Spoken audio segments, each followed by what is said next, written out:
சென்னையில் 22 கேரட் ஆபரண தங்கத்தின் விலை கிராமுக்கு 10 ரூபாய் குறைந்தது. கடந்த 3 நாட்களுக்கு பிறகு தங்கத்தின் விலை சற்று குறைந்துள்ளது.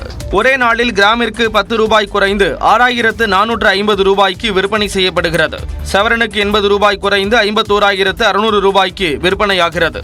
வெள்ளியின் விலை கிராமிற்கு 1 ரூபாய் குறைந்து 90 ரூபாய்க்கு விற்பனை செய்யப்பட்டு வருகிறது.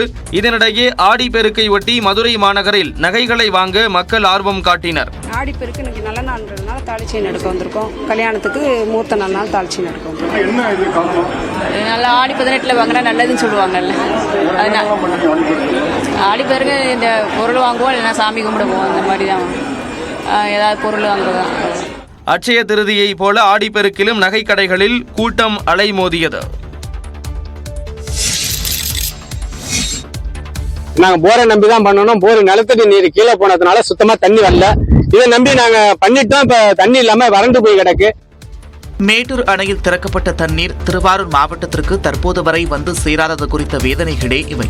திருவாரூர் மாவட்டத்தில் வெண்ணாறு பாசனத்தை நம்பி 12 ஆறுகளும், காவிரி பாசனத்தை நம்பி 16 ஆறுகளும் என ஒட்டுமொத்தமாக 28 ஆறுகள் உள்ளன.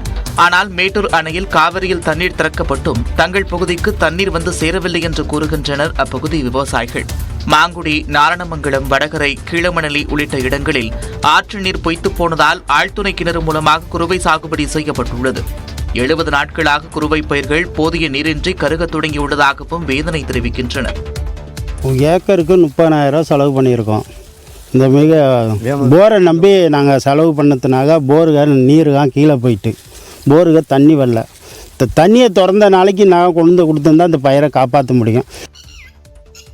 மேட்டூர் அணையில் திறக்கப்பட்ட தண்ணீரை நேரடியாக கடலில் விடாமல் ஏரி, குளம், குட்டை உள்ளிட்ட நீர்நிலைகளில் தேக்கி வைத்து நிலத்தடி நீர்மட்டத்தை பாதுகாக்க வேண்டும் என்றும் விவசாயிகள் கோரிக்கை விடுத்துள்ளனர். மேகதாது அணை தொடர்பான விவகாரத்தில் மத்திய அரசின் நிலைப்பாடு சந்தேகத்திற்குரிய வகையில் உள்ளதாக அமைச்சர் துரைமுருகன் குற்றம் சாட்டியுள்ளார். மேட்டூர் அணையிலிருந்து உபரி நீர் திறக்கப்பட்டு வரும் நிலையில் நீர்வளத்துறை அமைச்சர் துரைமுருகன் ஆய்வு மேற்கொண்டார்.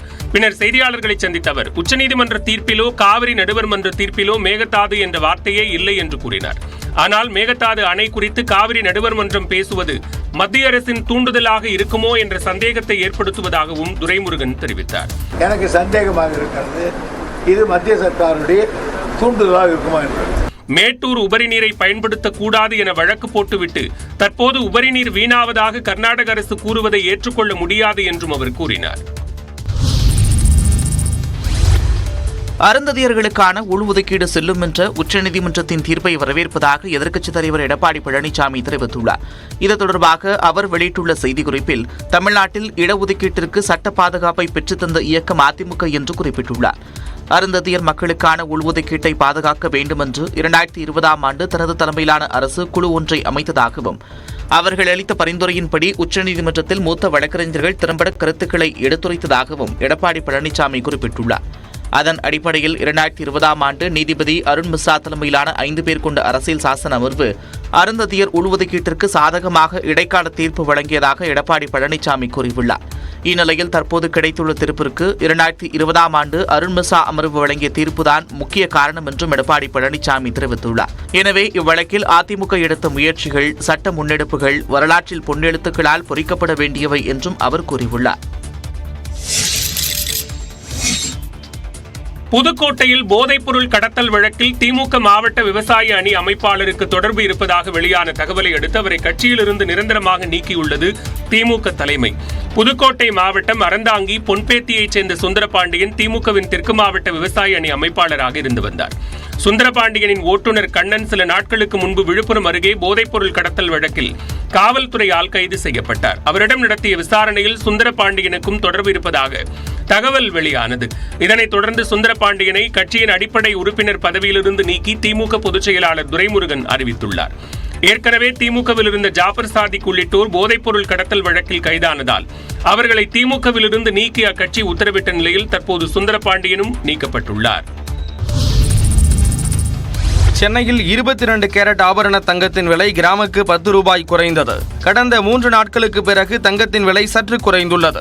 ஒரே நாளில் கிராமிற்கு 10 ரூபாய் குறைந்து 6450 ரூபாய்க்கு விற்பனை செய்யப்படுகிறது.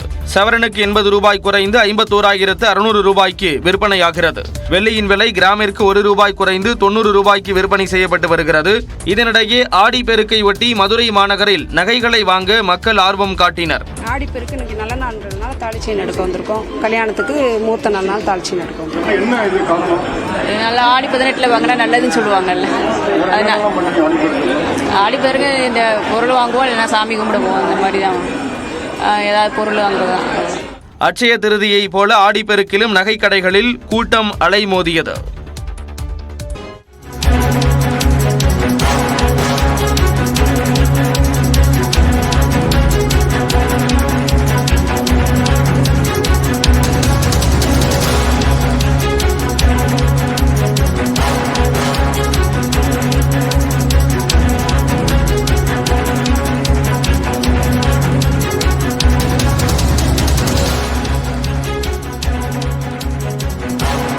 குற்ற நடவடிக்கைகள், சட்டவிரோத செயல்களில் ஈடுபட்டவர்களுக்கு அரசு செலவில் பாதுகாப்பு வழங்குவதா என உயர்நீதிமன்றம் கேள்வி எழுப்பியிருக்கிறது.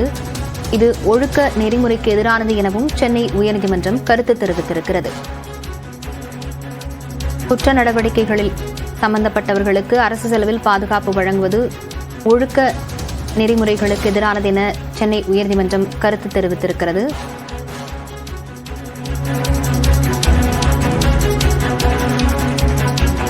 குற்ற நடவடிக்கைகள், சட்டவிரோத செயல்களில் ஈடுபட்டவர்களுக்கு அரசு செலவில் பாதுகாப்பு வழங்குவதா என கேள்வி எழுப்பியிருக்கும் சென்னை உயர்நீதிமன்றம் இது ஒழுக்க நெறிமுறைக்கு எதிரானது எனவும் கருத்து தெரிவித்திருக்கிறது. உயிருக்கு ஆபத்து இருப்பதால் பாதுகாப்பு கோரி கம்யூனிஸ்ட் நிர்வாகி ஸ்டாலின் பாரதி மனு அளித்திருந்த நிலையில் அந்த மனு மீதான கருத்தை உயர்நீதிமன்றம் இவ்வாறு தெரிவித்திருக்கிறது. குண்டார் சட்டத்தில் ஸ்டாலின் சிறையில் அடைக்கப்பட்டதால் பாதுகாப்பு வழங்க முடியாது எனவும் அரசு தரப்பில் தெரிவிக்கப்பட்டிருக்கிறது.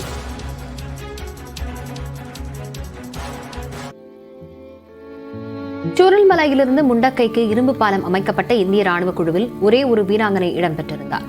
2 நாட்கள் தூங்காமல் 144 வீரர்களுடன் தனித்துவமாக பணியாற்றிய இரும்பு பெண்மணி யார்?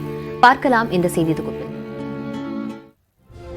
जिन्होंने दिन रात कंटिन्यूस बारिश चलने के बावजूद भी इस ब्रिज को कंप्लीट करने का अंजाम दिया.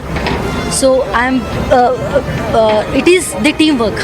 So because of our team, so we can see this bridge, and it will be beneficial for the local authorities and the state authorities for continuing the rescue operations. சோர்வான கண்களுடன் சவாலான பணியை திறம்பட செய்த திருப்தியோடு நியூஸ் 18 குழுமத்திற்கு பேட்டியளித்த இப்பெண்தான் இருள்வழிஞ்சி ஆற்றின் குறுக்கே தற்காலிக இரும்பு பாலம் அமைத்த இந்திய ராணுவ குழுவில் இடம்பெற்ற பொறியாளர் சீதா ஷெல்கே. மகாராஷ்டிரா மாநிலம் அகமது நகர் மாவட்டத்தில் உள்ள கடல்காவோன் என்ற குக்கிராமத்தில் அசோக் என்ற விவசாயிக்கு 4வது மகளாக பிறந்தவர் சீதா ஷெல்கே. சிறுவயது முதலே படிப்பு மற்றும் விளையாட்டில் சுட்டியான சீதா ஷெல்கேவிற்கு IPS ஆக வேண்டும் என்பது பள்ளிக்கால கனவு. ஆனால் 12ஆம் வகுப்பு படிக்கும்போது இந்திய ராணுவ வீரர் ஒருவரின் கதையை நாளிதழில் படித்த சீதா ஷெல்கேவிற்கு ராணுவ பணி மீது நாட்டம் திரும்பியது. ராணுவம், IPS என உயர் கனவுகளோடு இருந்த சீதா ஷெல்கேவிற்கு சிறிய நகரில் பொறியியல் படிக்கும் வாய்ப்பு கிட்டியது. பொறியியல் கல்லூரியில் ஆண்கள் மட்டுமே ஆதிக்கம் செலுத்திய மெக்கானிக்கல் பிரிவில் சேர்ந்த சீதா ஷெல்கே நல்ல மதிப்பெண்களோடு தேர்ச்சி பெற்றார். தனது உயர் கனவுகளை நோக்கி செல்ல ஆசைப்பட்ட சீதா ஷெல்கேவிற்கு IPS படிப்பதற்கு முறையான வழிகாட்டுதல்களும் வசதியும் இல்லை. ஆனால் ஒப்பீட்டு அளவில் ராணுவத்தில் சேருவது சற்று எளிமையானது என்று கருதிய அவர் சர்வீஸ் செலக்ஷன் போர்டு எனப்படும் SSB தேர்வை எதிர்கொண்டார். பள்ளி கல்லூரிகளில் சிறப்பான மதிப்பெண்களை பெற்ற சீதா ஷெல்கே SSB தேர்வுகளில் முதல் 2 முயற்சிகளில் தோல்வியே கிட்டியது. ஆனால் தனது விடாமுயற்சியால் 2012ஆம் ஆண்டு 3வது முறை SSB தேர்வு எழுதிய சீதா ராணுவத்தில் பொறியாளராக தேர்வானார். சென்னையில் உள்ள OTA எனப்படும் ஆபீசர்ஸ் ட்ரெய்னிங் அகாடமியின் திறம்பட பயிற்சியை நிறைவு செய்த அவர் ராணுவத்தின் பல்வேறு துறைகளில் உள்ள நுணுக்கங்களையும் கற்றுக்கொண்டார். இந்நிலையில் 2015ஆம் ஆண்டு ஜம்மு ஸ்ரீநகர் தேசிய நெடுஞ்சாலையில் ஏற்பட்ட நிலச்சரிவின் மீட்பு பணிக்கான குழுவில் சீதா ஷெல்கே முதல் முறையாக இடம் பிடித்தார். அப்போதுதான் முதன்முறையாக கல்லூரியில் பயின்ற மெக்கானிக்கல் இன்ஜினியரிங் நுட்பங்களை அவர் செய்முறையாக செய்து மீட்பு பணிகளை துரிதப்படுத்தினார். அதில் தனது திறமையை நிரூபித்த சீதாவிற்கு பெங்களூருவில் உள்ள இந்திய ராணுவத்தின் மெட்ராஸ் இன்ஜினியரிங் குழுவில் பணியாற்றும் வாய்ப்பு கிடைத்தது. அதன் தொடர்ச்சியாகத்தான் சூரல்மலையிலும் தனது சாதுரியத்தை பறைசாற்றியுள்ளார் சீதா ஷெல்கே. 144 வீரர்களுடன் பணியாற்றிய இவர் 48 மணி நேரம் கண் துஞ்சாமல் அயராமல் இரும்பு பாலம் அமைக்கும் பணியை வெற்றிகரமாக நிறைவு செய்துள்ளார். இந்திய ராணுவத்தில் ஆண் பெண் பாகுபாடு இல்லாததால் அனைவரும் பாதுகாப்பு படையில் சேரலாம் என்று சீதா ஷெல்கே அறிவுறுத்தியுள்ளார். Very beautifully in army, like it has been clearly like we have been trained. There is nothing called men or women. सबको एक सेम ट्रेनिंग दिया जाता है, सेम टास्क के लिए दिया जाता है. So again as a women ऐसे कुछ अलग से ये नहीं होता है. So मैं इस टीम का एक भाग हूँ. As a soldier I am standing here. பேரிடரின் போது தக்க சமயத்தில் இரும்பு பாலம் அமைத்த இரும்பு பெண்மணி சீதா ஷெல்கே எதிர்கால தலைமுறையினருக்கு தலைசிறந்த முன்னுதாரணமாக மாறியுள்ளார்.